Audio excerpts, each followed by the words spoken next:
Hi guys. Now assume you've moved to the UK and you finally gotten your house or apartment or whatever, and you want to get a frame hung or a mirror hung, and you need to call the handyman for this. Now the handyman here is going to charge you 25 to 30 pounds per hour, which is the equivalent of 2 to 3,000 rupees per hour just to hang a few frames. An electrician is going to charge you anywhere from 20 pounds to 60 pounds per hour. Now you have two options. Now either you can pay these exorbitant sums and get somebody to come to your house and help you out, or you can learn all of these basic things yourself. So what's it going to be? If it's going to be the latter, I very strongly suggest you watch all the way till the end, because I'm going to be telling you some tips and tricks and skills you need to learn before you move to the UK. Now, the first thing you need to learn is basic carpentry, and here's why. When we moved to our house the first time, we had to assemble from scratch all of our beds, our cupboards, our tables, and our chairs. Now, back home, you just call Urban Company or House Joy or your local carpenter bhaiya, and he comes and fixes everything.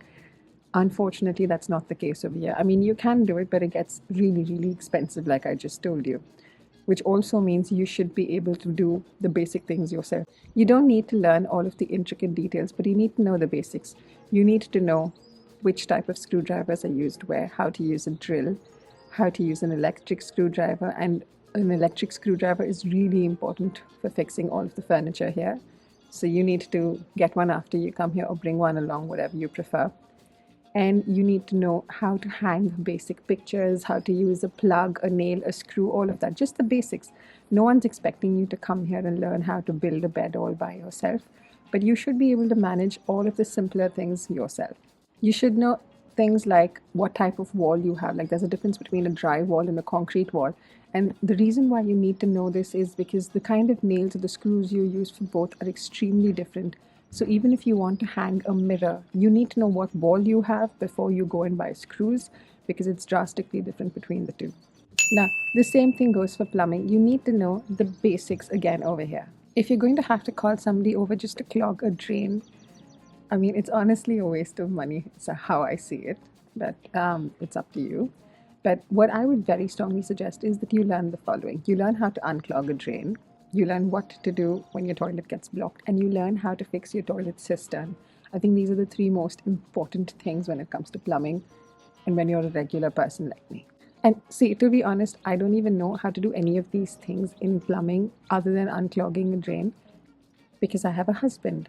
But if you are a husband, or if you don't have a husband, you don't have that as an excuse. How we've split up the work is I know all the carpentry work, he knows all the plumbing and the electrical work. So we have like this teamwork thing going on over here. But if you don't have that option, you need to know how to do all of this yourself, whether you're a man or a woman. The next thing you need to learn is how to do basic electrical work. What do you do if your lamp stops working? Well, you have an option there. You can throw the whole lamp out and buy a new lamp, which is something I used to do earlier because I had no idea how to fix these things. But it tends to get expensive as you keep moving on, right? Or you can call someone to fix it, and then they'll probably charge you more than the cost of the lamp. Or you can fix it yourself, right? You need to know what to do if a plug stops working. You need to know how to do basic tinkering work behind your switchboard if something goes wrong.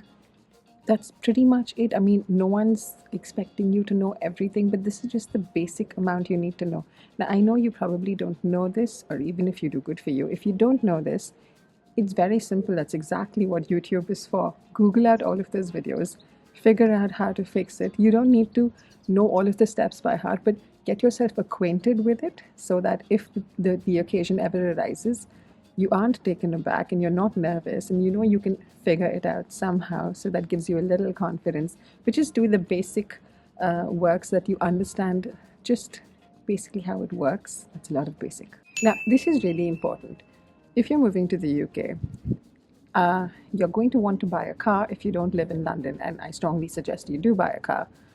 And if that's the case, you're going to need to learn how to drive. You can learn to drive in the UK, of course, there's no challenge with that. It just tends to get really expensive because classes are like 20 or 30 bucks for an hour. But if you are coming from your home country, and if you're coming from India, I very strongly suggest you learn to drive in India. You learn all the basics, and you pass your driving test, you get a license, because if you get a license, you can come to the UK and you can drive in the UK for a year. 6 months into coming to the UK, you can apply for a provisional license and then give your driving test over here. But it saves you a lot because you don't have to go for driving classes here. Then you just have to study the rules by yourself and take the tests. The other reason why I say you should know how to drive is because a lot of jobs very outrightly say in the UK that you require to be able to drive. You have to have a driver's license. And if possible, you should have a car as well. So that's just an added bonus when you're applying for a job. If you can drive, if the job requires it, the likelihood of you getting the job is higher. The other thing is when you are going to drive, you're going to want to buy a car. So you should know the basics of cars. You should know how to look for a good or a bad car.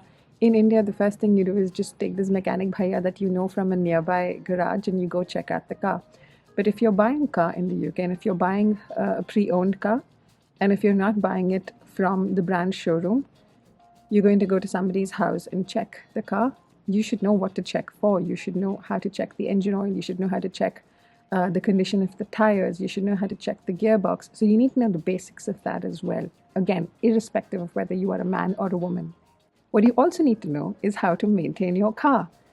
Again, unlike in India, there's no one who's going to come here and wash your car. So you need to wash your car yourself or go to the drive-in wash. But you should know how to take care of your car yourself, how to polish your seats and the gearbox, how to maintain it, how to maintain your engine oil. You should know how to do all of these things. And this is my least favorite topic. If you're moving to the UK, learn how to cook. There, I've said it. I hate cooking myself. Let me be very upfront and honest. It is the one part of the day that I least look forward to, but to put it very simply, it needs to get done and someone needs to do it.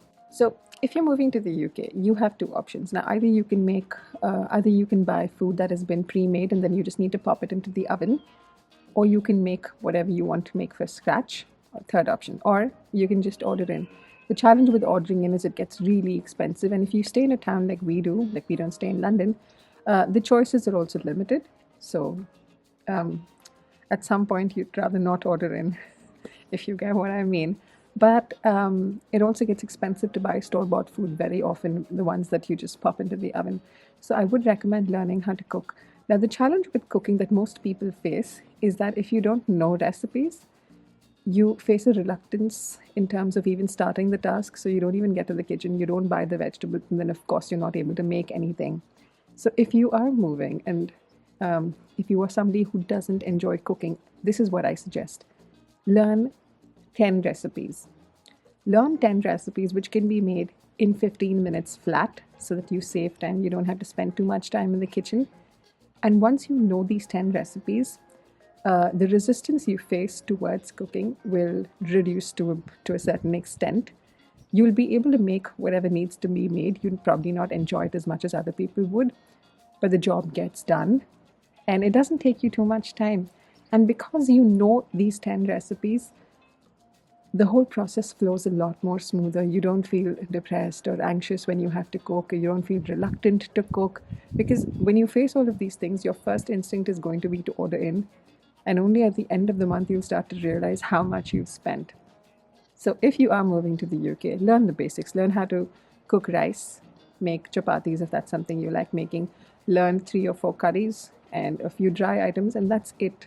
It doesn't have to be an elaborate 4-course meal.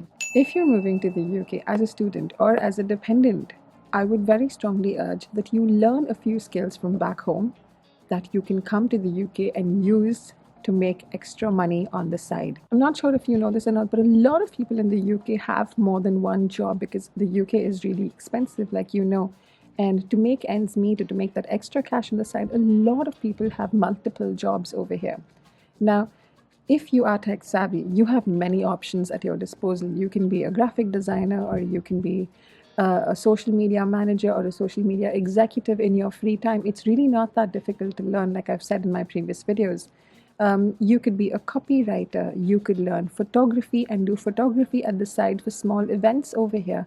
These are all ways that you can make a little extra money just by putting in a little hard work, learning these skills. And most of the time, these skills are going to take you 3, 4, 5 weeks at max to learn. So it's not very time intensive. So learn this while you can so that it's helpful when you move here. What you can also do is, if you want to consider working here in a fast food chain when you come here, like in a KFC or a McDonald's, try and get some basic experience when you're in your home country. Work there for 2, 3, 4 weeks, whatever it is, learn the basics.